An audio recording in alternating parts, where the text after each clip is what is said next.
Assalamualaikum warahmatullahi wabarakatuh.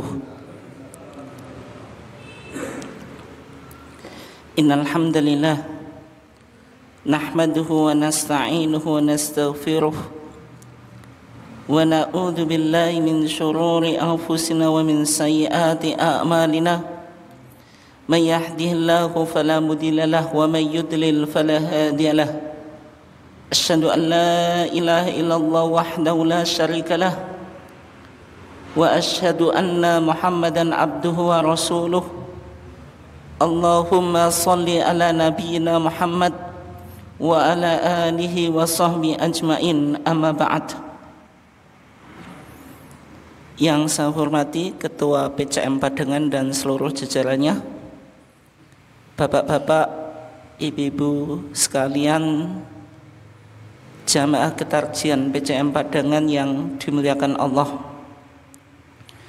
Alhamdulillah, pada kesempatan ini kita diizinkan oleh Allah Subhanahu wa taala untuk memiliki kesempatan dalam upaya kita tafaqquh fiddin, mendalami agama melalui kajian ketarjian pada sore yang cerah ini. Salawat dan salam semoga tetap terlimpahkan kepada junjungan kita Nabiullah Muhammad sallallahu alaihi wasallam, keluarganya, sahabatnya, dan seluruh orang yang mengikuti sunnahnya sampai hari kiamat. Bapak dan ibu sekalian yang dimuliakan Allah, karena kita menjelang Agustus atau 17 Agustus, oleh sebab itu topik yang penting untuk kita coba kaji, yaitu yang berkaitan dengan perayaan HUT Republik Indonesia. Karena kajian kita kajian ketarjian, Bapak dan Ibu sekalian yang dimuliakan Allah, kita coba lihat dari perspektif tarjih. Bagaimana sebenarnya tarjih bicara tentang fikih perayaan Hari Ulang Tahun Republik Indonesia yang insya Allah kita sudah merdeka selama 78 tahun ya. Tapi meskipun penting untuk kita coba maknai atau kita coba hayati, apakah 78 tahun kita merdeka dari penjajahan Belanda, yang mana Belanda menjajah Indonesia selama berapa? 3 abad setengah atau 350 tahun. Itu penjajahan secara fisik ya.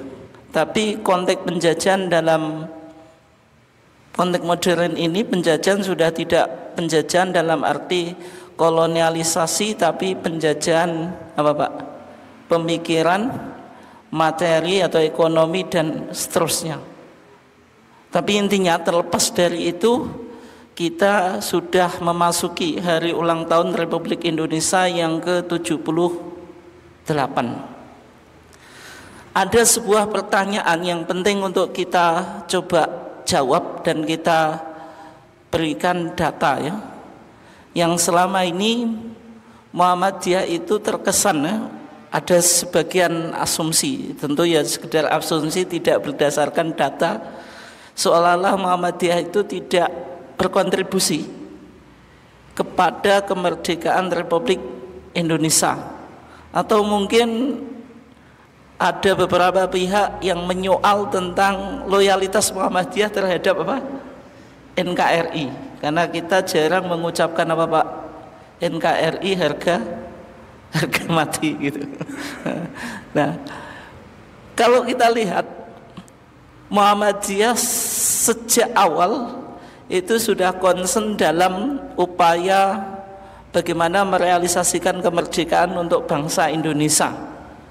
Diawali dari founding fathers atau bapak pendiri Muhammadiyah, yaitu Kiai Haji Ahmad Dahlan. Kiai Haji Ahmad Dahlan itu sudah mempelopori berdirinya sekolah sebagai Center of Education, pusat pendidikan. Yang unik dari kontribusi Mbah Yai Ahmad Dahlan ini karena Kiai Haji Ahmad Dahlan itu ketika itu menghadapi dua model atau sistem pendidikan. Ada model sistem pendidikan gaya barat yang kurikulumnya sudah maju, juga ada bangku, ada papan tulis, muridnya pakai seragam dan seterusnya. Artinya ketika itu menunjukkan sekolah yang sudah gaya modern.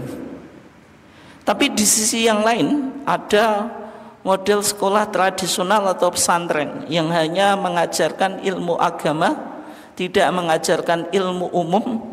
Dan ketika itu sekolah pakai bangku, pakai papan tulis itu diharamkan. Orang pakai dasi, pakai jas itu diharamkan karena itu dianggap tasabbuh, menyerupai gaya hidup kolonialis. Karena hadis Nabi man tasabbaha biqaumin fahuwa minhum, siapa yang menyerupai lifestyle atau gaya hidup sebuah kaum maka dia bagian dari kaum itu. Tapi Mbah Yai Ahmad Dahlan itu unik gitu. Ketika Mbah Yai Ahmad Dahlan, meskipun Mbah Yai Ahmad Dahlan itu pendidikannya cukup tradisional, Pak, sebagaimana layaknya ulama di Nusantara ini kan, pendidikan pesantren kemudian meneruskan pendidikan di Timur Tengah atau di Mekah. Tapi Mbah Yai Ahmad Dahlan itu terbuka terhadap pemikiran-pemikiran pembaruan Islam yang ketika itu dipelopori oleh 3 serangkai yang ada di Mesir itu, Syekh Jamaluddin Al-Afghani, Ustadz Muhammad Abduh, dan Syekh Rosid Ridho. Ini Harakah Islamiyah atau gerakan pembaruan dalam dunia Islam. Dan sehingga ketika Mbah Yai Ahmad Dahlan pulang ke Indonesia, beliau tidak alergi terhadap Belanda atau dalam konteks ini sistem pendidikan Belanda. Nah, sehingga sistem pendidikan Belanda ini diadopsi oleh Mbah Yai Ahmad Dahlan. Hanya saja ketika itu model sekolah pendidikan barat ini diberikan materi-materi keagamaan itu. Nah, sehingga ini kontribusi Mbah Yai Ahmad Dahlan dalam dunia pendidikan gitu. Kita boleh mengacu pada model pendidikan Belanda yang lebih modern, tetapi tetap ada pendidikan agama dalam sekolah. Nah, kemudian sekolah Muhammadiyah berkembang sampai sekarang, Pak atau Bu ya. Apalagi Muhammadiyah sekarang sudah punya sekolah di Australia. Kemudian baru saja kemarin meresmikan Universitas Muhammadiyah di Malaysia. Artinya ini bukti bahwasanya Muhammadiyah cukup berkontribusi di dalam kemerdekaan Republik Indonesia. Kemudian ketika perang kemerdekaan itu juga banyak tokoh-tokoh Muhammadiyah yang terlibat. Yang terkenal yaitu Jenderal Sudirman. Ini kader HW terbaik, Hizbul Waton. Kata Hizbul Waton itu sebenarnya sudah mengindikasikan adanya spirit nasionalisme dalam Muhammadiyah. Ketika itu Mbah Yai Ahmad Dahlan melihat kepanduan Barat ketika beliau berkunjung di Keraton Surakarta, beliau berpikir kalau di Muhammadiyah itu perlu untuk mendirikan sebuah kepanduan. Kemudian lahir kepanduan Muhammadiyah dengan nama Hizbul Waton. Hizb itu kelompok, waton itu tanah air. Dari katanya saja itu sudah menunjukkan ada spirit nasionalisme yang ingin dibangun oleh Muhammadiyah. Maka di antara tokohnya adalah Jenderal Sudirman. Kemudian ini menjadi Panglima Besar Angkatan Perang Republik Indonesia yang pertama. Ini menunjukkan Muhammadiyah juga andil dalam perang kemerdekaan. Bahkan Kiai Haji Fakhruddin itu salah satu muridnya Mbah Yai Ahmad Dahlan ya, ketika berpidato di depan para kepanduan Hizbul Waton, beliau memberikan semangat kalau tongkat yang dipanggul oleh oleh anak muda yang ikut di Hizbul Waton itu suatu saat akan menjadi bedil atau menjadi senapan. Ini menunjukkan kalau Muhammadiyah juga berkontribusi dalam perang kemerdekaan. Di samping tokoh yang lain, Pak, misalnya Kasman Singodumejo, ini juga beliau sangat aktif sehingga lahir Sumpah Pemuda. Nah, kemudian ketika bangsa kita itu mempersiapkan kemerdekaan, kalau negara itu merdeka, Pak, kan harus punya undang-undang, punya falsafah negara. Maka ketika itu dirumuskanlah Pancasila. Ketika bangsa ini merumuskan Pancasila sebagai ideologi negara kita, tokoh Muhammadiyah juga terlibat, yaitu misalnya Kiai Haji Hadikusumo. Ini terlibat dalam mencetuskan Pancasila. Bahkan salah satu tokoh Muhammadiyah yaitu Abdul Qahar Muzakir, Pak, ini masuk di BPUPKI yang ketiga itu tugasnya diantaranya merumuskan Pancasila. Demikian juga ketika ada desakan dari Indonesia Timur, Pak, yang meminta di Pancasila, sila pertama itu kan ketuhanan yang Maha Esa. Dulu ada 7 kata dalam Piagam Jakarta, dan dengan kewajiban menjalankan syariat Islam bagi pemeluknya. Ketika itu Indonesia Timur itu tidak sepakat meminta 7 kata dalam Piagam Jakarta ini kan dihapus. Ketika bangsa kita, Pak, lagi susah-susahnya atau mencoba merumuskan sebuah falsafah negara, dan sebenarnya Piagam Jakarta ini kan cukup mengakomodir keinginan umat Islam, tetapi ternyata Indonesia itu kan Bhinneka Tunggal Ika, agamanya tidak satu gitu. Sehingga warga Indonesia yang berasal dari Indonesia Timur itu tidak terima. Nah, tokoh-tokoh Islam di antaranya Ki Bagus Hadikusumo, Abdul Qahar Muzakir dari tokoh Muhammadiyah itu rela ketika 7 kata dalam Piagam Jakarta itu dicabut, Pak. Padahal sebenarnya ini cukup mengakomodir keinginan atau aspirasi umat Islam untuk menjalankan syariat. Tapi demi sebuah kemaslahatan yang lebih besar, dengan fakta bahwasanya di Indonesia ada agama-agama selain agama Islam, maka tokoh-tokoh kita di antaranya Ki Bagus Hadikusumo dan Abdul Qahar Muzakir itu rela untuk mencabut 7 kata dalam Piagam Jakarta. Nah, kemudian pada perkembangan berikutnya, ketika Muhammadiyah sering disoal, Pak, tentang sebenarnya bagaimana perspektif Muhammadiyah dalam melihat negara kita yang falsafah negaranya adalah Pancasila, atau bagaimana perspektif Muhammadiyah terhadap NKRI, Negara Kesatuan Republik Indonesia. Maka ketika itu pernah diusung di Muktamar Muhammadiyah 1995 di Makassar tentang ijtihad politik Muhammadiyah. Ketika itu melahirkan sebuah ijtihad politik Muhammadiyah yang bahwasanya dalam pandangan Muhammadiyah NKRI dengan falsafah negaranya yaitu Pancasila itu disebut Darul Ahdi Wasyahadah. Darul Ahdi itu negara perjanjian. Ini beda dengan Darul Sulhi. Kalau Darul Sulhi itu negara perdamaian, menunjukkan ada sebuah konflik yang dialami oleh bangsa ini. Tapi di Indonesia itu karena tidak ada konflik, maka disebut Darul Ahdi, negara perjanjian, wasyahadah, dan persaksian. Ini ijtihad politik Muhammadiyah. Artinya Muhammadiyah sangat loyal terhadap kita berbangsa dan bernegara di bawah payung NKRI dengan falsafah negaranya Pancasila dan UUD 1945. Ini menunjukkan bahwasanya Muhammadiyah cukup loyal dalam membangun bangsa kita, Pak. Itu yang meskipun sekarang kan sering seolah-olah Muhammadiyah diragukan loyalitasnya karena kita tidak pernah menggunakan yel-yel NKRI harga mati. Tapi kan kita yang penting bukti, bukan sekedar klaim. Itu bagi Muhammadiyah semacam itu ya. Oke.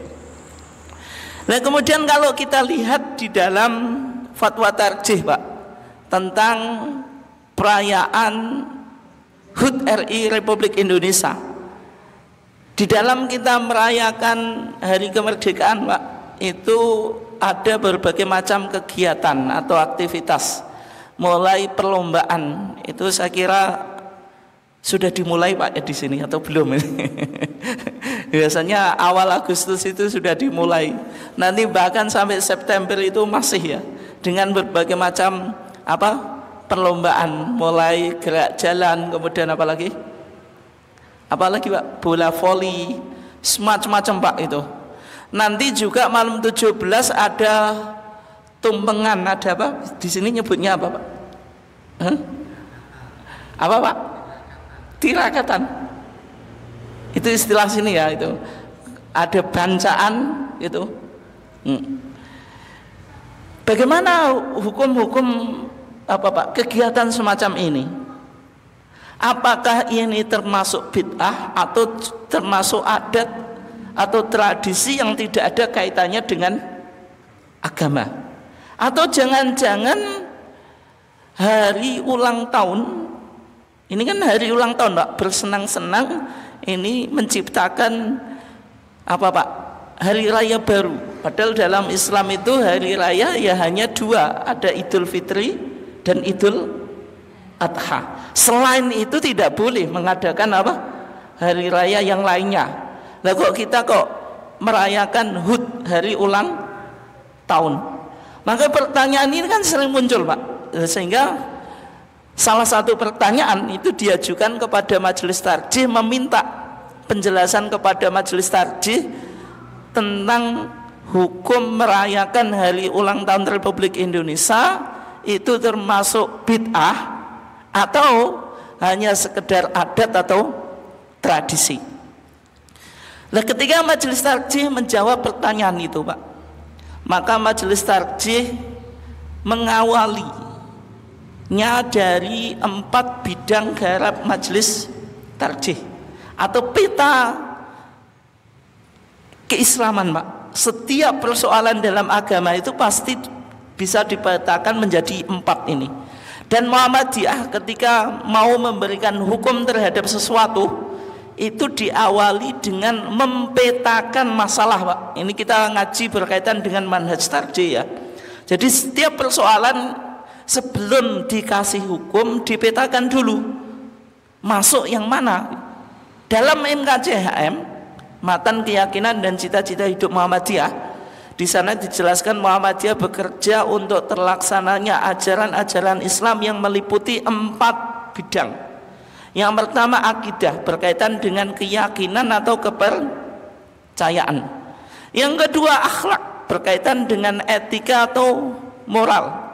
Bagaimana kita memiliki akhlak yang baik dan menghindari akhlak yang tercela. Yang ketiga berkaitan dengan ibadah atau ritual, yaitu kita melakukan pengabdian diri atau penghambaan kepada Allah. Yang keempat itu muamalah duniawiyah, berkaitan dengan interaksi sosial itu atau hubungan sosial. Jadi Muhammadiyah ini penting, Pak. Ini karena ini berkaitan dengan manhaj tarjih, metodologi istimbat dalam Muhammadiyah. Setiap masalah yang mau dikasih jawaban itu harus dipetakan dulu. Masuk mana? Apakah masuk akidah, akhlak, ibadah atau muamalat dunyawiyah gitu. Kemudian yang kedua, karena Muhammadiyah itu dalam beragama itu ada semangat atau spirit tajdid atau tajdid apa? Oriented, ada orientasi pembaruan. Nah, sehingga di Muhammadiyah itu ada dua sayap tajdid pembaruan. Ada tajdid salafi. Tajdid salafi itu artinya purifikasi. Purifikasi itu maksudnya apa? Mengembalikan semua persoalan itu kepada sumber aslinya, yaitu Al-Quran dan Sunnah. Itu dilakukan oleh Muhammadiyah dalam dua bidang, Pak. Yang pertama akidah, yang kedua apa? Ibadah. Jadi kalau Muhammadiyah bicara tentang akidah, ya dikembalikan pada Quran dan Sunnah. Kalau sumber akidah itu Al-Quran dan Sunnah. Ibadah juga semacam itu. Ibadah tidak disandarkan pada akal, tapi atau hawa nafsu, tapi disandarkan pada sumber agama, yaitu Al-Quran dan Sunnah. Itu yang disebut dengan tajdid salafi. Tapi bukan salafi kelompok, Pak, ya. Tajdid salafi itu maksudnya apa? Salaf itu kan generasi awal umat ini, yaitu generasi Nabi, generasi sahabat, dan generasi siapa? Tabi'in. Yang mereka itu disebut sebaik-baik apa? Generasi. Makanya Nabi bersabda apa? Khairul quruni qarni, sebaik-baik masa adalah masaku. Tsummal ladzina yalunahum, tsummal ladzina yalunahum. Kemudian masa setelahku, yaitu masa apa? Sahabat. Kemudian masa setelah sahabat, yaitu masa apa? Tabi'in. Nah, sehingga dalam bidang akidah dan ibadah kita harus merujuk bagaimana Nabi, bagaimana sahabat, dan bagaimana apa? Tabi'in beribadah dan memiliki apa? Akidah. Yang mana kalau kita ringkas, cara beragama mereka mengikuti Al-Quran dan Sunnah. Nah, sehingga ini disebut apa? Tajdid salafi. Tapi sayap yang satu lagi yang dimiliki oleh Muhammadiyah, ketika Muhammadiyah melakukan tajdid, disebut tajdid khalafi. Khalafi itu apa? Lawannya salaf. Kalau salaf itu orang masa awal generasi umat ini, yaitu Nabi, sahabat, dan tabi'in. Tapi kalau khalaf, orang-orang belakangan, Pak, kita itu disebut orang khalaf. Tajdid yang dilakukan Muhammadiyah itu maknanya tajdid dimaknai dinamisasi. Dinamisasi itu maksudnya apa? Muhammadiyah bisa berkembang sesuai dengan tuntutan dan tantangan apa? Zaman. Sehingga di sini diperbolehkan kita memiliki semangat kreatif dan inovatif. Karena tajdidnya apa? Khalafi. Dan ini di Muhammadiyah banyak, Pak, contohnya. Misalnya Muhammadiyah menggunakan apa? Hisab. Kenapa kok tidak ru'yah? Karena hisab itu menunjukkan modernitas agama Islam. Karena apa, Pak? Masuknya bulan itu sudah bisa diprediksi dalam waktu yang cukup panjang, sebagaimana dikembangkan dalam ilmu hisab atau ilmu astronomi. Nah, ciri khas modernitas itu setiap apa, Pak? Waktu itu bisa diplanningkan, Pak. Nanti kalau Idul Fitri atau misalnya Idul Adha belum bisa diprediksi apa jauh hari, Pak. Itu menunjukkan kita belum menjadi masyarakat yang modernis. Ini contohnya Muhammadiyah, tajdidnya apa, Pak? Khalafi, berkembang sesuai dengan konteks zaman. Dan ini banyak dilakukan oleh Muhammadiyah dalam bidang muamalah dunyawiyah. Artinya segala sesuatu yang tidak ada hubungannya dengan ibadah. Muhammadiyah bisa mengikuti perkembangan apa? Zaman. Sehingga di Muhammadiyah tidak pernah anti ilmu pengetahuan, tidak pernah anti apa, Pak? Modernitas. Karena tajdid juga maknanya apa? Khalafi. Sehingga di Muhammadiyah, Pak, tidak pernah membid'ahkan HP, itu tidak pernah, Pak. Atau apa? Pakai mobil bid'ah. Kemudian apa, Pak? Yang lagi? Pakai speaker bid'ah, tidak pernah, Pak. Karena itu apa? Bukan berkaitan dengan ibadah. Meskipun kita yakini Nabi tidak pernah berangkat ke masjid Pakai apa Pak? Pakai motor, pakai mobil itu. Sejauh kajian saya Pak, sampai sekarang saya belum menemukan hadis Nabi berangkat ke masjid pakai apa? Mobil atau pakai sepeda. Dan saya yakin 100% saya benar Pak, tidak ada hadisnya. Ya jelas Pak, canda saja Pak. Karena itu berkaitan dengan apa? Muamalat dunyawiyah. Oke. Nah kalau kita coba kaji secara detail Pak tadi di MKCHM apa? Bidang garap Muhammadiyah atau di dalam Islam sesuatu itu bisa dipetakan menjadi 4 peta tadi Pak. Yang pertama akidah. Apa yang disebut akidah? Akidah itu sesuatu yang harus kita imani dan kita yakini.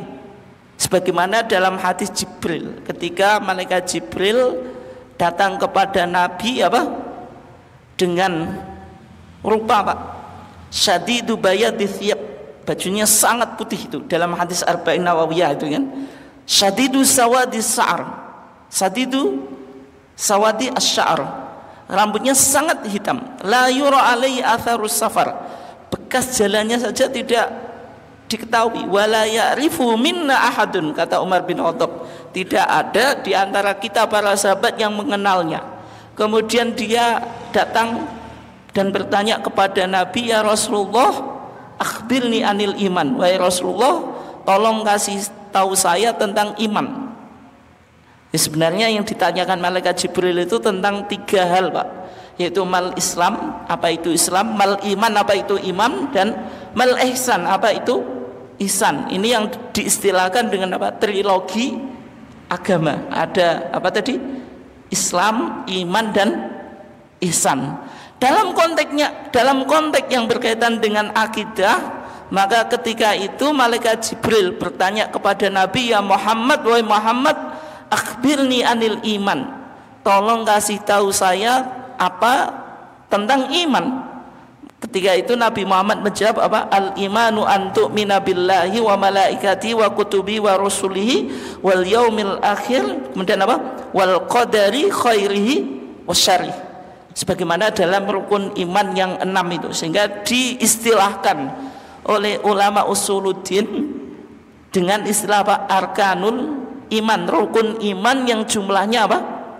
6. Semuanya itu wajib diimani. Kalau tidak diimani, berarti tidak disebut orang mukmin.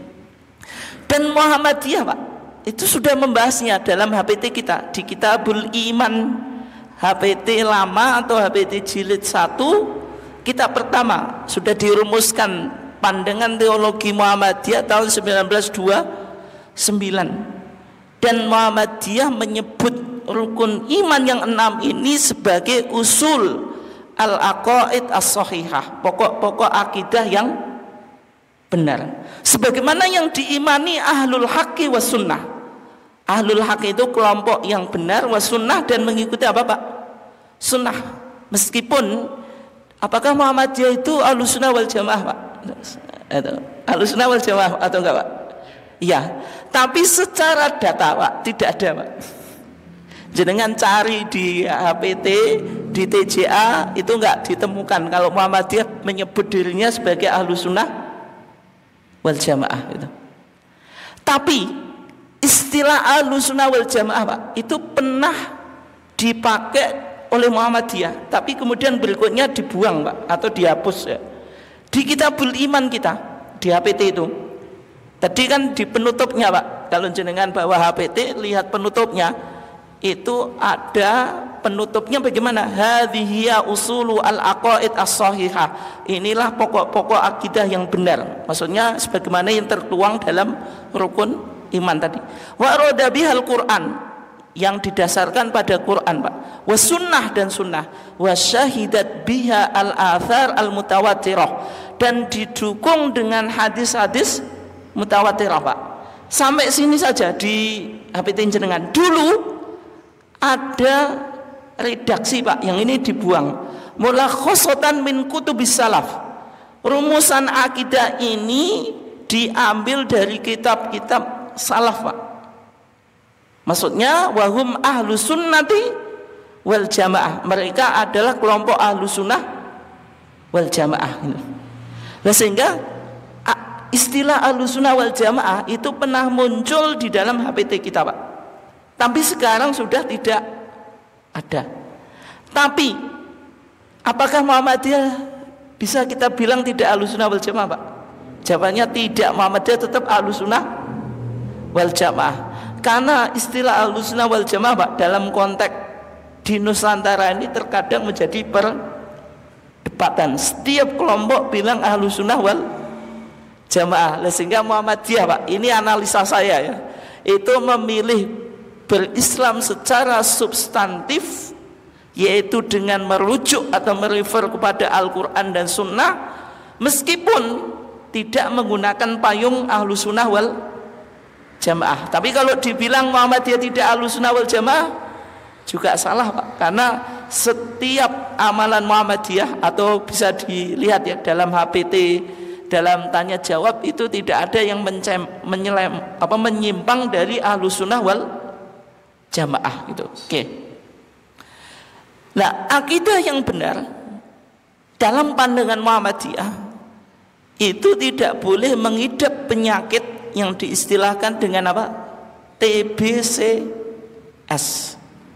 T-nya itu takhayul, B-nya itu bid'ah, C-nya itu khurafat. Kalau ejaan dulu kan pakai C, Pak. Sekarang pakai K. S-nya apa? Syirik. Ini penyakit akidah di dalam apa? Muhammadiyah, diistilahkan dengan apa? TBCS. Takhayul itu hayalan apa? Kesialan, Pak. Berhayal sial. Contohnya apa? Kalau kita di Jawa ini orang keceblokan cecek, Pak, itu tandanya apa, Pak? Tandanya apa, Pak? Bakal datang sial, Pak. Kalau rumahnya kemasukan kupu-kupu, Pak, tandanya apa, Pak? Bakal ada tamu ya. Betul, Pak, itu tamunya ya kupu itu. Kalau jenengan naik mobil, kemudian mobilnya apa? Nabrak kucing, yang jenengan lakukan apa, Pak? Maka kucingnya diambil, dikuburkan pakai mori dan seterusnya, Pak, itu. Kalau tidak dilakukan apa? Walat, akan betul nabrak orang. Itu, Pak. Giliran hari berikutnya, Pak, betulan nyerempet orang. Yang dilakukan apa, Pak? Apa, Pak? Gaspol, rem, pol, mendek, Pak. Kalau nabrak kucing tadi, Pak, apa? Kucingnya diambil kemudian dikuburkan. Tapi kalau nyerempet orang betulan, tabrak lari kan itu. Ya bukan berarti kalau kita nabrak kucing terus saya nyuruh jenengan terus tinggal, bukan macam itu, Pak. Tapi maksudnya mempercayai itu loh, Pak. Apa? Hayalan kesialan itu. Angka 13 angker itu. Unlucky number. Makanya di beberapa hotel itu tidak ada angka 13, kamar 12 langsung 14. Itu takhayul. Ketika muncul takhayul, Pak, hayalan kesialan, itu akan melahirkan khurafat. Khurafat itu apa? Mitos atau cerita mistik itu. Misalnya bagi masyarakat yang hidup di samping laut selatan, ada mistik atau mitos Nyi Roro Kidul. Itu diawali dari takhayul, kita berhayal, Pak. Hayalan kita akan melahirkan apa? Mitos atau mistik itu. Ya misalnya berbagai macam bentuk itu, Pak, makhluk halus ya, atau wedenan, muncul apa? Kuntilanak, apa, Pak? Pocong, genderuwo, dan apa, Pak? Itu dari hayalan. Kita berimajinasi, Pak. Makanya imajinasi hantu jenengan, tidak mungkin kita di Indonesia hantunya hantu Dracula, Pak, itu. Kan nggak mungkin, Pak. Hantu itu muncul sesuai apa? Adat dan budaya masyarakat itu, gitu. Tidak mungkin di Indonesia muncul hantu Dracula, terus vampir, Pak. Nah, munculnya Dracula, vampir itu kan kita setelah lihat TV Pak. Sebelumnya ya enggak ada. Itu kan diawali dari tahayul. Kita berhayal. Dari berhayal lahirlah apa? Khurafat, mitos. Kalau sudah muncul mitos atau cerita mistik, maka yang akan dilakukan apa? Syirik. Yaitu dengan apa? Kita memuja makhluk halus itu atau apa? Ngalap berkah atau tolak bala. Nah, ini sehingga ini berurutan Pak. Dari tahayul muncul khurafat, kemudian muncul syirik. Nah, dalam kita berakidah itu tidak boleh. Akidah kita memiliki penyakit yang diistilahkan dengan TBCS gitu. Meskipun kita karena sejak kecil Pak, kita dididik sudah banyak mitos macam-macam itu. Dan terkadang kita terdetik Pak, dalam hati kita, oh takut Pak. Jadi kalau takut apa Pak? Minta perlindungan kepada Allah. Justru tawakal kita itu diuji pada saat itu. Kalau ada sebuah mitos di sebuah tempat Pak, misalnya di kuburan itu kan terkenal angker Pak. Suatu saat kita lewat, pasti kepikiran Pak, karena sejak kecil kita sudah apa? Didoktrin adanya makhluk halus. Dan ketika kita lewat, maka itulah ketawakalan kita kepada Allah diuji. Apakah kita betul-betul tawakal kepada Allah atau tidak itu. Sehingga kata Ibnu Mas'ud Pak, tidak ada di antara para sahabat kami atau para sahabat ini yang tidak apa? Terkena takhayul dan khurafat. Tetapi kata Ibnu Mas'ud, walakin yudhibuhu tawakkul, akan tetapi berkat ketawakalan kita kepada Allah, kita bisa apa? Menghilangkan takhayul dan khurafat gitu. Kemudian yang kedua Pak, ada akhlak. Akhlak itu berkaitan dengan etika atau moral, dan misi tugas Nabi apa? Untuk menyempurnakan akhlak. Maka Nabi bersabda apa Pak? Innama bu'itsu liutammima makarimal akhlak. Sesungguhnya aku diutus untuk menyempurnakan akhlak. Nah, sehingga kita di dalam beragama dituntut untuk memiliki al-akhlak al-karimah, akhlak yang mulia, dan menghindari akhlak apa? Madmumah atau akhlak yang tercela gitu. Kemudian yang ketiga ada ibadah. Ibadah itu sebenarnya sudah dibahas juga dalam Muhammadiyah dalam kitab Masalah 5, yang di situ Muhammadiyah merespon 5 pertanyaan, yaitu apa? Ma huwaddin, apa yang disebut agama. Ma hiya dunya, apa yang disebut keduniaan atau dunia. Ma hiyal ibadah, yang ketiga ini, apa itu ibadah. Kemudian yang keempat, ma huwa sabilullah, apa itu sabilullah. Kemudian yang terakhir, ma huwal kias, apa itu kias. Ketika Muhammadiyah menjawab mahiyal ibadah, apa yang disebut ibadah, maka dalam kitab Masalah 5 di HPT disebutkan yang disebut ibadah itu at-taqarrubu ilallah, mendekatkan diri kepada Allah. Caranya bagaimana? Yang pertama bimtithali awamiri, menjalankan perintah-perintahnya. Yang kedua apa? Wajtinabi nawahi, meninggalkan larangan-larangannya. Kemudian yang ketiga apa? Wal amali bima adzina bi syari', beramal dengan apa yang diizinkan oleh syari' atau oleh Allah. Maksudnya ini perbuatan mubah. Ketika kita niatkan ibadah jadi ibadah. Nah, sehingga ibadah itu diklasifikasikan menjadi 2. Ada ibadah amah, ibadah umum, atau ibadah ghairu makhdoh. Segala sesuatu yang diizinkan oleh Allah atau sesuatu yang mubah Pak. Ketika kita niati ibadah, maka jadi ibadah. Kalau tidak ya sekedar apa? Boleh saja. Yang kedua ada ibadah makhdoh atau ibadah khosoh. Ini ibadah yang sudah ditentukan kaifiahnya, yaitu apa? Tata caranya.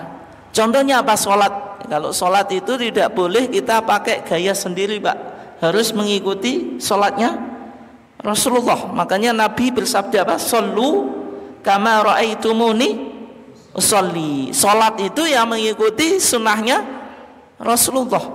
Haji itu juga sama, karena ibadah makhdoh. Nabi bilang apa? Khudu anni mana sikakum, ambillah dariku tata cara manasik haji kamu sekalian ya, di antara manasik haji itu ada romyul jamarat, Pak, melempar jumroh itu. Kalau melempar jumroh ya di Mina, Pak. Jumrohnya ada tiga gitu. Ada jumroh ula, jumlah apa? Wusta dan Aqabah itu. Tidak usah ke mana, Pak? Lempar jumroh yang lagi ngetren itu. Di Az-Zaitun. Lempar jumrohnya tidak pakai kerikil tapi pakai apa, Pak? Pakai uang, Pak.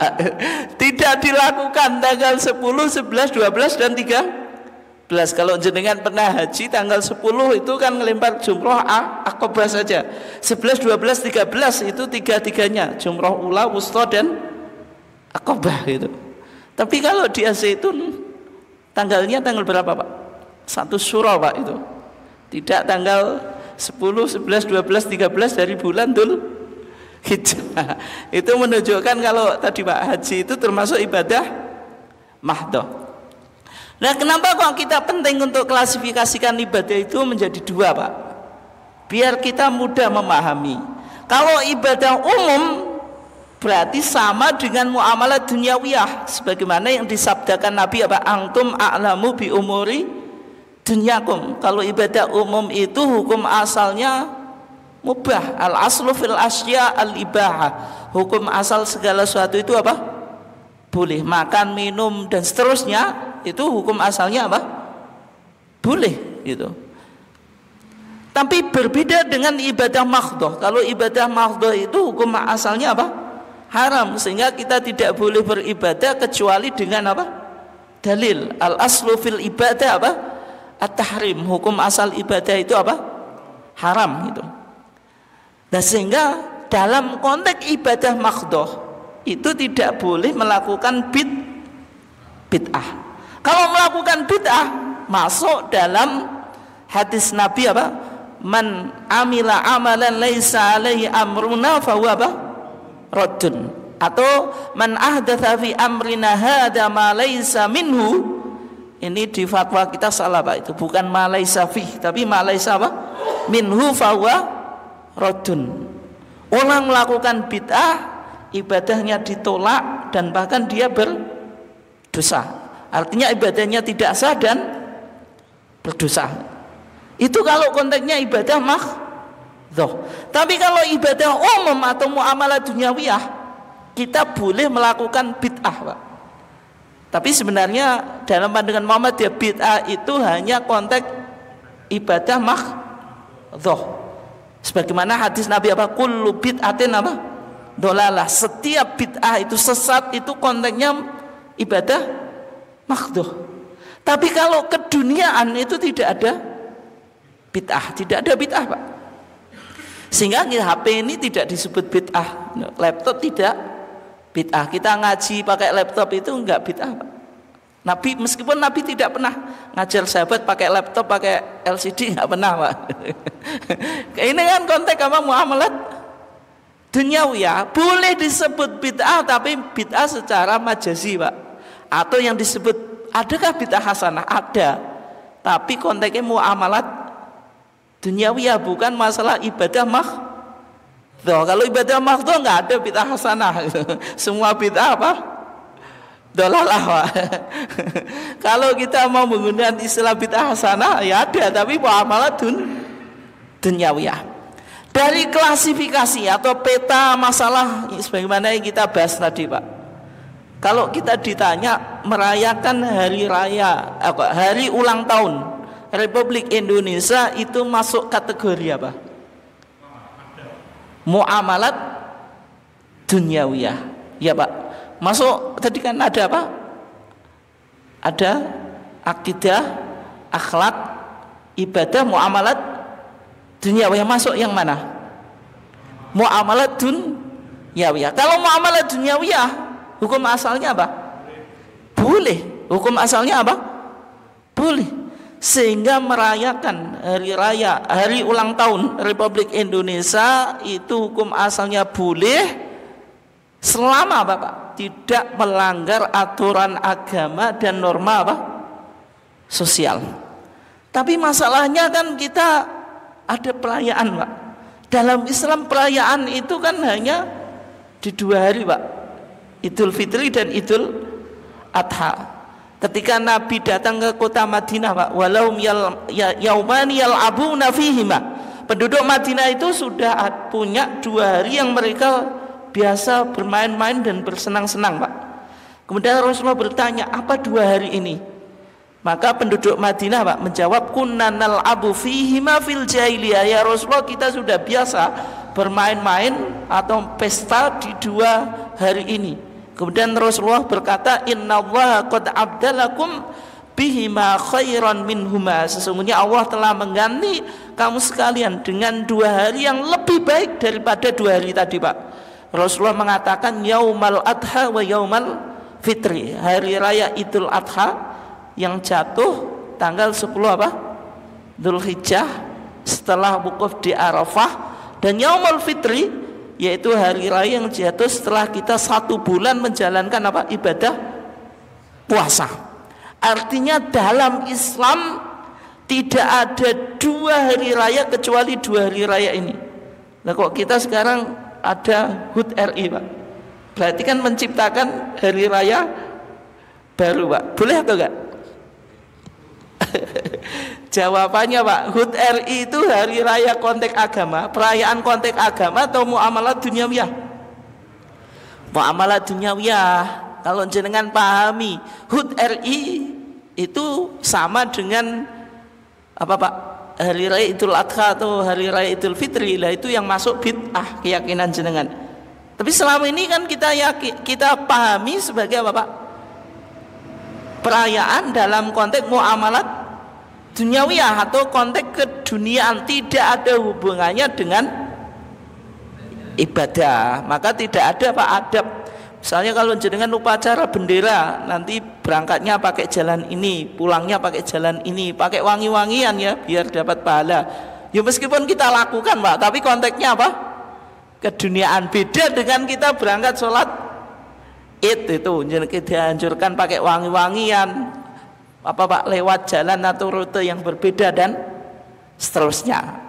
Nah, tetapi, Pak, kalau kita katakan tadi hari raya HUT, hari ulang tahun Republik Indonesia konteks keduniaan, tapi ada upacaranya. Di upacara itu ada bagian yang sangat vital yang berkaitan dengan apa? Hormat bendera. Hormat bendera itu hukumnya bagaimana? Boleh atau enggak? Nah, kalau di Muhammadiyah dilihat, Pak, dilihat dulu niat kita dalam hormat bendera itu. Karena Nabi bersabda, Pak, innamal a'malu binniyat. Sesungguhnya amal itu ditentukan niatnya. Lahir kaidah fikih al-umuru bimaqasidiha. Hukum itu ditentukan oleh niatnya. Sehingga kita apa?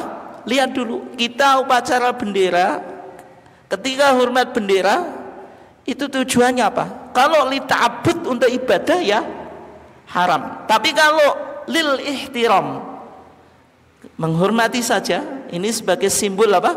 Hormat kita kepada jasa pahlawan yang mereka apa? Memperjuangkan kemerdekaan untuk bangsa kita. Tidak ada nilai ibadah, maka ya diperbolehkan gitu. Oke. Kemudian selanjutnya dalam kegiatan Agustusan itu muncul berbagai macam kegiatan gitu. Dalam fatwa tarjih, Pak, kegiatan 17-an itu diberikan guidance atau apa? Petunjuk. Di antaranya kegiatan itu harus positif dan edukatif. Ya misalnya diisi pengajian, ya boleh-boleh saja. Kalau kita diisi kajian tarjih ini ya boleh saja, Pak. Ceramah kebangsaan. Kemudian apa? Hal-hal yang bisa menanamkan nilai-nilai nasionalisme atau patriotisme itu boleh. Perlombaan, tapi perlombaan ini penting untuk dipahami dan sebagian perlombaan perlu dikaji ulang, Pak. Apakah nilainya ada nilai positif atau edukatif atau tidak gitu. Karena banyak perlombaan yang tidak ada nilai edukasinya, Pak. Justru itu apa? sekedar hura-hura atau tidak memberikan dampak yang positif, meskipun kadang disenangi kan gitu. Nah, sehingga dalam pandangan tarjih apa? Cari perlombaan yang positif dan edukatif. Kemudian tidak israf. Israf itu apa? Berlebihan. Meskipun hal itu halal atau boleh, tapi kalau kita lakukan berlebihan itu jadi tidak baik. Contohnya makan dan minum itu halal, tapi kalau kita berlebihan jatuh pada israf. Makanya Allah berfirman apa? Kulu washrabu wala tusrifu. Boleh makan, boleh minum, tapi tidak boleh berlebihan. Innahu la yuhibbul apa? Musrifin. Sesungguhnya Allah tidak suka orang-orang yang berlebihan. Tidak boleh tabdzir. Tabdzir itu apa? Mubadzir, menyia-nyiakan sesuatu. Apa? Innal mubadzirina kanu apa? Ikhwanas syayatin wa kana syaitanu apa? Li rabbih kafura. Perilaku mubadir itu perilakunya apa? Setan gitu. Dan contoh israf Pak, misalnya dalam merayakan 17 Agustusan ini ya, misalnya perlombaan tarikannya berapa Pak? 500.000, padahal untuk masjid saja 100.000, itu kan berlebihan gitu. Atau misalnya nanti muncul tadi perlombaan yang tadi mengandung unsur pemborosan atau mubadir gitu. Lomba makan, kemudian makanannya dilempar-lemparkan Pak, itu nanti masuk mubadir gitu. Atau mungkin tadi tumpengannya nasinya tidak kemakan. Hal-hal semacam itu penting untuk dikaji ulang dan sehingga apa? Sesuai dengan prinsip Islam. Kemudian berikutnya ya, dalam perayaan Agustus ada musik. Musik ini sering menjadi perdebatan. Bagaimana sebenarnya hukum musik? Tapi kalau di Muhammadiyah Pak, ini karena waktu kita pendek, saya langsung pada kesimpulannya. Musik itu dilihat ilahnya. Ilah itu apa? Sebab yang memunculkan sebuah hukum. Kalau musik itu membawa dampak yang positif dan negatif, hukumnya mubah dan bisa apa Pak? Sunnah gitu. Kalau musik membawa kepada hal yang negatif, maka hukumnya apa? Bisa makruh, bisa haram. Jadi musik itu tergantung bagaimana kita menggunakannya gitu. Misalnya HW itu kan ada drum band Pak. Tujuan jenengan nanti pramuscap itu di sebagian cabang ada drum band dari HW Pak. Itu hukumnya apa gitu? Ya dilihat dulu Pak. Kalau dianggap positif apa memberikan semangat dalam kita berorganisasi, ya bisa mubah, bisa bahkan bisa sunnah.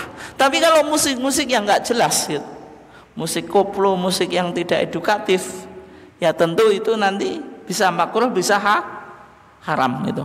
Tergantung bagaimana kita tadi menggunakan musiknya. Kemudian yang terakhir, yang selama ini Muhammadiyah dianggap sebagai kelompok yang anti budaya. Ini penting untuk kita pahami ya.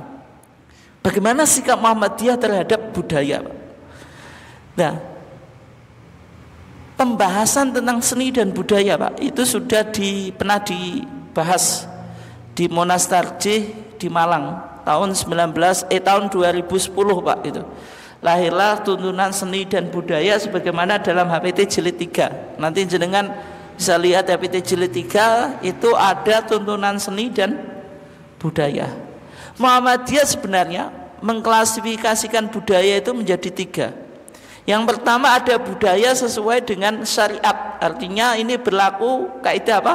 Al-adah muhakkamah. Adat atau custom atau tradisi itu bisa menjadi hukum. Dan ternyata Nabi itu juga mengadopsi beberapa adat yang berkembang di masyarakat jahiliyah Pak. Sebelum adanya mahar dalam syariat kita Pak, kalau kita nikah kan ada maharnya. Bahkan Nabi meminta sahabat yang nggak mau nikah tapi nggak punya apa-apa, Pak. Nabi bilang, Pak, iltamis walau khotaman apa min hadid, suruh bikin mahar meskipun cincin dari besi, Pak. Itu menunjukkan kalau nikah ada mahar. Tapi mahar itu sebenarnya sudah ada sebelum datangnya syariat Islam, tapi sama Nabi diakomodir, Pak, sehingga menjadi apa? Syariat kita. Di masa jahiliyah, orang laki-laki itu ya sudah memberikan nafkah kepada istri. Ketika datang syariat Islam, tradisi atau budaya atau adat ini tidak dibatalkan oleh Nabi, diakomodir menjadi syariat.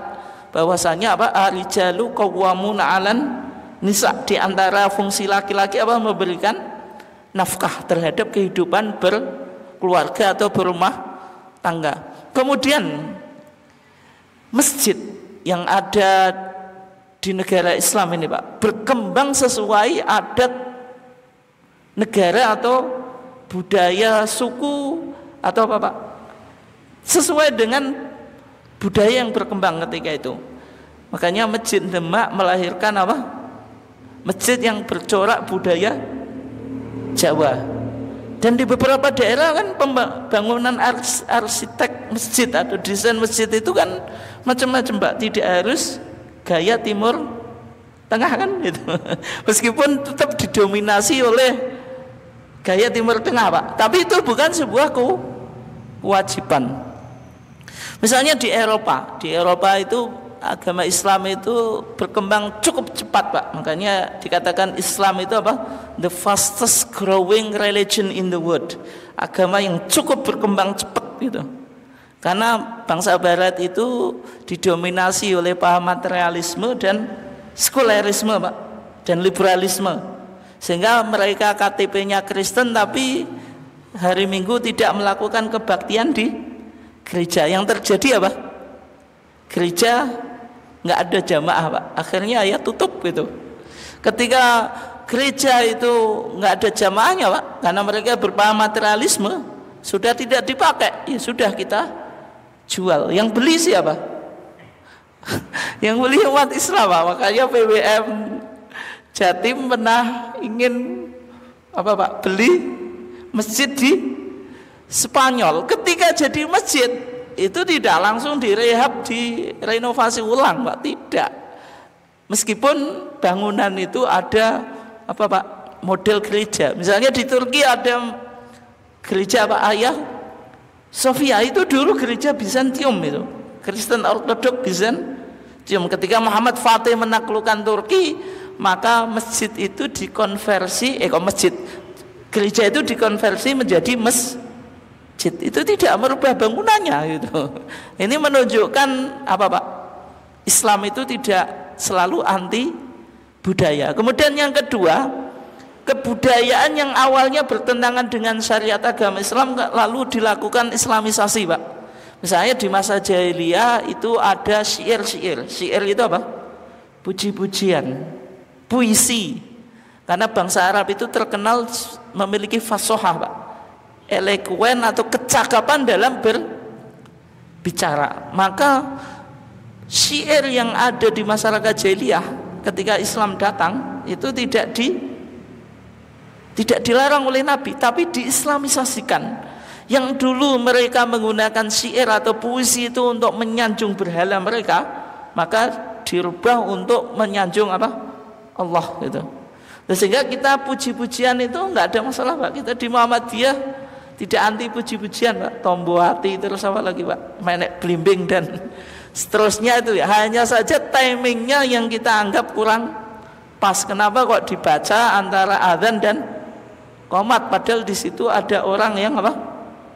Sholat, itu saja. Bukan berarti kita anti isinya, boleh-boleh saja, Pak. Itu bagian dari seni dan budaya gitu. Tapi kalau dibaca antara adzan dan qomat, itu kadang-kadang kan apa?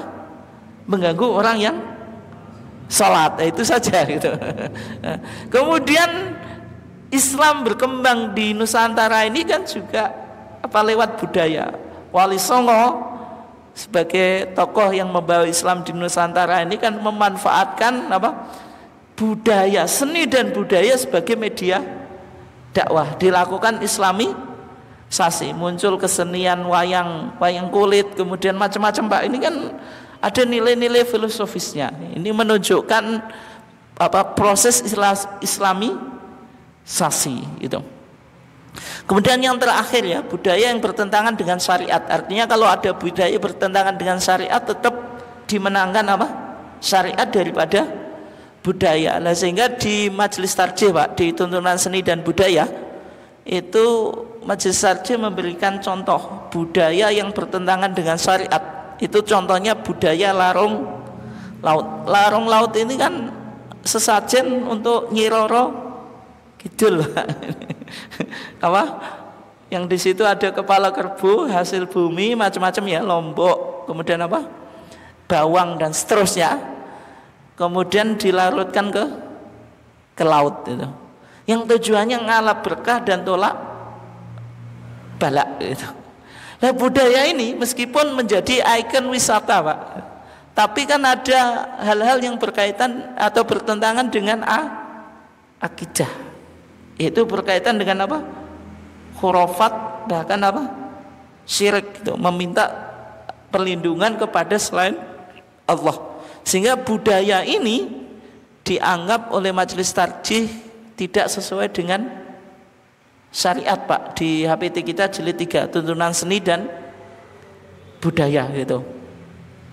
Meskipun kadang juga dibantah Pak, ya kan nggak apa-apa sedekah ke laut, nanti dimakan oleh ikan, kita sedekah ke ikan. Yang menjadi masalah Pak, tetangga kita itu kelaparan, nggak kita sedekahi, wong ikan di laut yang nggak jenengan sedekahi tetap hidup Pak, karena pasti hidup toh, yang nanggung rezeki ikan kan siapa? Allah. Itu jenengan paksa untuk sedekahkan. Kepala kerbau itu enak Pak, kemarin ketika kita Idul Adha, ndas kambing saja royokan Pak, apalagi ndas kerbau. Itu kok dibuang ke laut, tidak disedekahkan. Itu contoh budaya yang tadi dianggap bertentangan dengan syariat. Mungkin sekian ya kajian kita, intinya Pak, dalam pandangan majelis tarjih yang berkaitan dengan perayaan HUT RI itu masuk muamalat dunyawiyah, artinya tidak berlaku bid'ah. Meskipun tidak berlaku bid'ah, tetap harus diisi kegiatan-kegiatan yang sesuai dengan prinsip syariah. Ya, diantaranya tadi tidak boleh israf, tidak boleh mubadir, cari perlombaan yang positif dan edukatif dan seterusnya. Mungkin sekian kajian saya. Untuk selanjutnya silahkan kalau ada tanya jawab, monggo.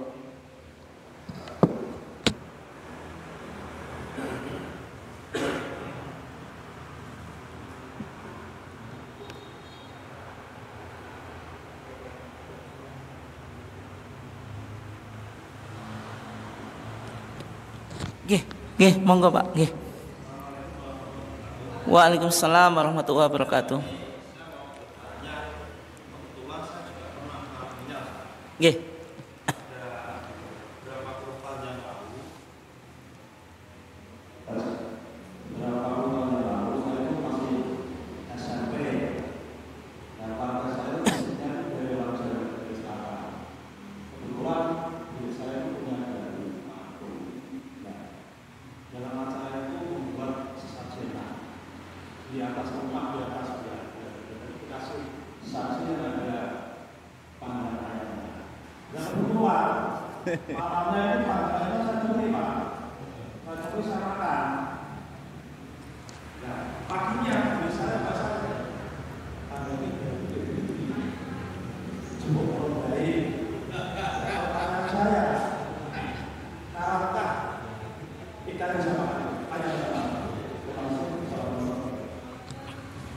Ya, dalam upacara itu Pak, nyadran biasanya ada sesajen juga gitu. Dia diantaranya ayam itu, termasuk itu.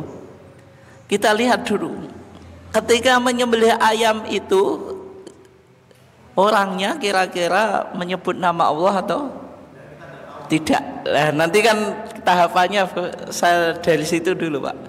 Kalau niatnya ditujukan untuk sesajen, Pak, dan kita tahu pasti, Pak, itu niatnya bukan ya untuk sesajen, Pak, itu jelas haram, masuk wa ma uhilla li ghairillahi bih, sesuatu yang disembelih untuk selain Allah. Itu disamakan dalam ayatnya kan, haramnya al-maitatu wad-damu walahmul khinzir, disamakan ini, Pak, haramnya apa? Bangkai, darah dan daging babi kan, terus wa ma uhilla li ghairillahi bih, artinya masuk kategori haram. Karena dalam ayat yang lain apa, wala ta'kulu mimma lam yudkarismullahi alaih, tidak boleh kita memakan sesuatu yang tidak disebut nama Allah ketika menyembelih, artinya ditujukan untuk selain Allah. Itu yang pertama.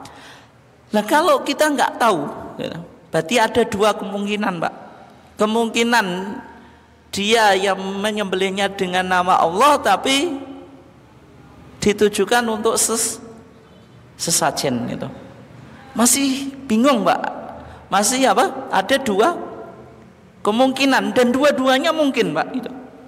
Tapi yang ditempuh di fatwa tarjih, Pak, ada sudah difatwakan, Pak, berkaitan dengan sesembelian untuk sesajen yang kita tidak tahu, itu ditempuh saddu dzari'ah, Pak. Saddu dzari'ah itu apa?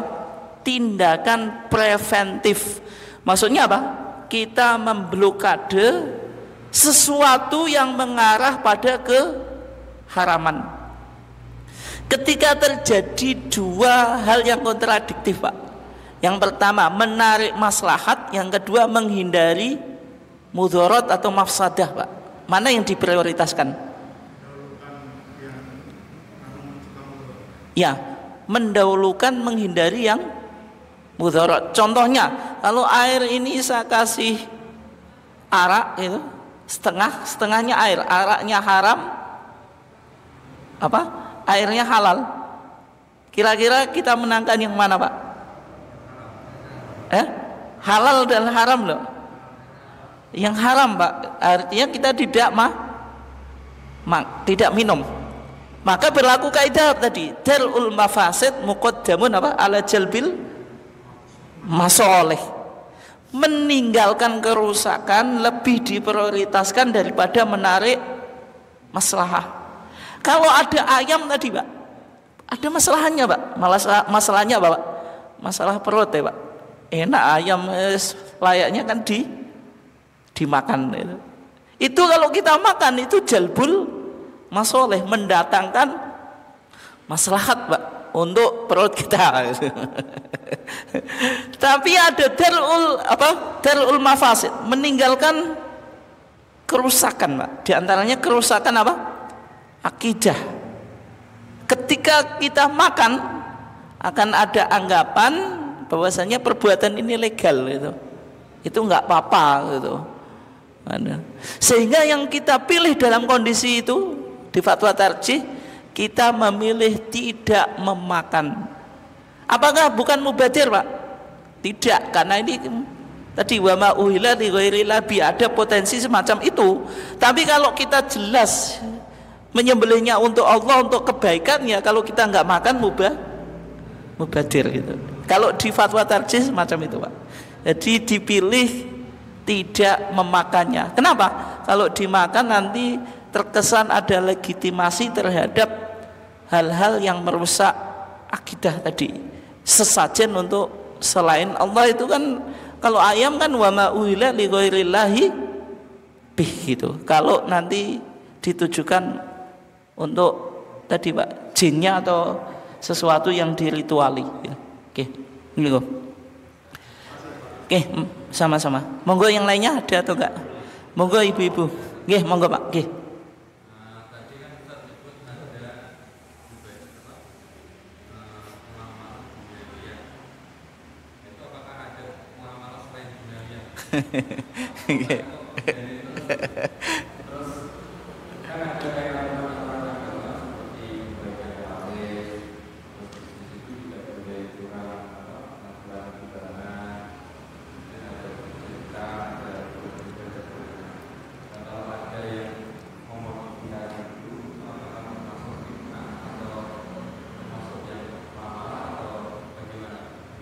Ya. Yang pertama Pak, kita awali dari klasifikasi fikih ya. Kajian di fikih itu dibagi menjadi 4 Pak biasanya. Yang pertama ibadat. Ibadat itu ya bicara mulai toharoh, sholat, zakat, puasa, haji. Muamalat itu masuk babul buyu, jual beli. Nanti macam-macam jual beli, yang halal, jual beli yang haram termasuk apa? Riba dan seterusnya ya. Yang ketiga an-nikah atau munakahat, yaitu pernikahan. Yang keempat al-jinayat, berkaitan dengan apa? Dengan pidana atau hukuman Pak, itu ya. Oke. Kalau ibadah kan bagaimana kita berlaku baik kepada Allah itu, atau menuruti apa Pak, hak Allah untuk diibadahi. Kalau muamalat kita mengikuti syahwat perut Pak, bekerja dan seterusnya itu. Kalau nikah itu syahwat al-farji, syahwat apa? Farji. Kalau orang sudah beres apa Pak, secara materi, beres secara seksual, biasanya muncul berikutnya Pak, menyakiti orang lain sehingga terjadi kriminalitas. Misalnya apa? Mencuri, membunuh orang. Makanya fikih babnya 3 itu. Nah kalau di Muhammadiyah dipetakan Pak 4 tadi ya. Jadi kalau yang kan ada apa? Akidah, akhlak enggak lah, kita langsung saja ibadah sama muamalat dunyawiyah gitu. Artinya selain ibadah makhdhah yang tadi Pak, sholat, zakat, puasa, haji, ya berarti muamalat gitu. Kenapa kok disebut muamalat dunyawiyah? Melihat ini rata-rata masalah keduniaan Pak. Kita jual beli itu kan keduniaan. Manusia ingin survive supaya hidup. Kita nikah itu yang keduniaan. Bagaimana kita memenuhi syahwat nafsu atau seksual ini Pak gitu. Kemudian kita melakukan kriminalisasi terhadap orang lain, melakukan pembunuhan, melakukan pencurian, kena tadi Pak jinayat atau had itu juga keduniaan. Kenapa kok dihubungkan muamalat terus dunyawiyah Pak? Karena hadis Nabi apa? Antum a'lamu bi umuri dunyakum. Engkau yang lebih profesional bagaimana mengatur keduniaan ini. Sababul wurud hadis ini kan menarik Pak. Ketika Nabi melewati petani atau pekebun kurma Pak, mereka melakukan talqih. Talqih itu penyerbukan. Kurma apa? Jantan sama betina kan dikawinkan Pak. Sama penduduk Madinah dilakukan semacam itu. Kalau kita dulu salak itu Pak ya. Salak itu kan disari itu Pak. Nah kurma juga semacam itu. Ketika Nabi lewat Pak, kata Nabi nggak usah dilakukan itu, biar terjadi penyerbukan secara alami lewat hewan atau lewat angin. Ternyata apa sarannya Nabi ini mengakibatkan mereka gagal panen Pak. Sehingga ketika Nabi lewat pas waktu panen, Nabi bertanya, "Mali nakhlikum, bagaimana hasil panenmu?" "Ya Rasulullah, qulta kada wa kada." "Ya Rasulullah, engkau dulu bilang gini-gini." Artinya mereka mengkomplain Nabi. Ketika itu Nabi bilang apa? Antum a'lamu bi umuri dunyakum. Artinya Nabi berpotensi bahwasanya sarannya itu tidak benar yang berkaitan dengan apa? Keduniaan. Ketika Nabi dagang yang terkadang untung, terkadang apa? Rugi. Artinya ini hal-hal yang tidak menjadi tugas Nabi. Kenapa kok dihubungkan dengan keduniaan? Supaya memunculkan kaidah al-aslu fil asya al-ibahah Pak. Hukum asal segala sesuatu itu boleh, atau al-aslu fil muamalat apa? Al-ibahah. Hukum asal dalam muamalat itu boleh, berlawanan dengan ibadah. Kalau ibadah itu nggak boleh melakukan ibadah kecuali ada perintah. Tapi kalau muamalat Pak, semuanya boleh kecuali ada larangan. Kita jual beli, mau jual beli macam-macam boleh. Tapi ketika ada larangan, misalnya yang larangan jual beli riba, jual beli yang mengandung goror, apa Pak?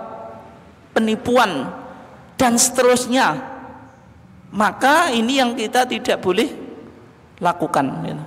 Nikah juga semacam itu. Nikah itu hukum asalnya boleh. Pokoknya kalau ada wanita cantik, yes, boleh kita nikahi, Pak. Ketika ada larangan baru kita hindari. Misalnya apa? Menikahi mahram, nikahi ibu saudara, itu kan jadi mahram, Pak. Artinya nggak boleh meskipun cantik. Ya nggak boleh, ibu saya cowok cantik, saya mau nikah ibu saya. Ya nggak boleh. Karena sudah ada apa? Larangan. Meskipun hukum asal nikah itu boleh, asal cantik ya boleh dinikahi. Maksudnya semacam itu. Kenapa kok di Muhammadiyah diistilahkan muamalah duniawiyah, Pak? Karena secara umum ini berkaitan dengan keduniaan dan berlaku kaidah apa? Hukum asal segala sesuatu apa? Boleh sampai ada dalil yang melarang. Tapi kalau ibadah dibalik, hukum asal ibadah haram sampai ada dalil yang memerintah atau yang membolehkan gitu. Oke, itu ya. Oke. Yang lainnya silahkan. Satu lagi kalau ada, kalau enggak kita tutup. Pun ya. Sudah jam 5 juga. Oke, kurang lebihnya mohon maaf. Kita tutup kajian kita dengan bacaan hamdalah. Wassalamualaikum warahmatullahi wabarakatuh.